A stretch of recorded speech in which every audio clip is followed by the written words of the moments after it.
નમસ્કાર મિત્રો, ઠાકોર સમાજને લઈને અત્યારના સૌથી મોટા સમાચાર સામે આવ્યા છે। દેત્રોજ તાલુકામાં ઠાકોર સમાજના એક વ્યક્તિએ અંબાજી મહામેળો નજીક આવતા કર્યું છે એવું કામ કે જેને જોઈ તમે પણ દંગ રહી જશો। સમાજના દરેક લોકો વિડીયોને ખાસ અંત સુધી જોવાનું રાખજો, કારણ કે વિડીયો જોયા પછી તમારી પણ આંખો ખુલી જવાની છે। દરેક લોકો ખાસ વિડીયોની અંત સુધી એટલા માટે જોવાનું રાખજો, કારણ કે વિડીયો જોયા પછી તમે પણ પોતાના દીકરા કે દીકરીઓને સારો રસ્તો બતાવી શકો। સોશિયલ મીડિયામાં અવારનવાર અવનવા બનાવો અને પ્રસંગો સામે આવતા હોય છે, જેમાં સમાજના દરેક લોકો સાથે મળી એકતા બતાવતા હોય છે। ત્યારે મિત્રો, હાલમાં દેત્રોજ તાલુકામાંથી ઠાકોર સમાજને લઈને અત્યારના સૌથી અગત્યના સમાચાર સામે આવ્યા છે।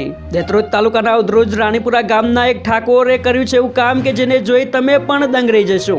ઉધ્રોજ રાણીપુરા ગામના વતની અમર જ્વેલર્સ કડી શોરૂમના માલિક એવા અમરભાઈ ઠાકોર કે જેઓએ કર્યું છે એવું કામ કે જેને જોઈ તમારી પણ આંખો ખુલી જવાની છે। ગુજરાત ક્ષત્રિય ઠાકોર સેના મહેસાણા જિલ્લા દ્વારા આયોજિત સેવા કેમ્પમાં અમરભાઈ ઠાકોરે 1,51,000 રૂપિયા આપી સેવાનું કાર્ય કર્યું છે। એ બદલ સમગ્ર ક્ષત્રિય ઠાકોર સમાજ તરફથી ખૂબ ખૂબ આભાર। મિત્રો, તમે પણ અમરભાઈ માટે એક લાઈક કરી નીચે કોમેન્ટમાં જય અંબે જરૂર લખજો। સાથે ઠાકોર સમાજના દરેક ન્યૂઝ અને અપડેટ્સ માટે તથા સમાજની એકતાનો એક મજબૂત મંચ બનાવવા માટે ચેનલને સબસ્ક્રાઇબ અવશ્ય કરો। જય માતાજી, જય ઠાકોર સમાજ।